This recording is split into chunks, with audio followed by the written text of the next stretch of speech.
மக்களை வணக்கம். இந்த டிட்வா புயலால் மெரினா கிட்ட கடற்கரை ஓரங்களில் பலத்த தரைக்காற்று வீசுவதை செய்திகளின் வழி அறிய முடிகிறது. புதுச்சேரி, நாகை, ராமேஸ்வரம் உள்ளிட்ட இடங்களில் பலத்த சேதம் செய்திகளின் வழியே தான் இந்த தகவலையும் கவனிக்க முடிந்தது.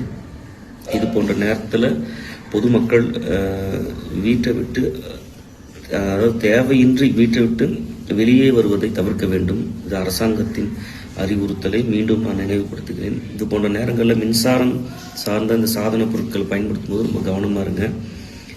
இப்போ நமக்கு இருக்கக்கூடிய இதே இயற்கை பேரிடர் இலங்கையில பெரிய ஒரு பாதிப்பை ஏற்படுத்தியிருக்கு. இந்த இலங்கைக்கு நம்ம இந்திய அரசாங்கம் உதவி வருவதை அறிய முடிகிறது. மீண்டும் ஒரு முறை தொடர் மழை, புயல் இருப்பதால் பொதுமக்கள் வீட்டை விட்டு அவசியமற்ற காரணத்துக்காக வெளியே வருவதை தவிர்க்க வேண்டும். நன்றி, வணக்கம்.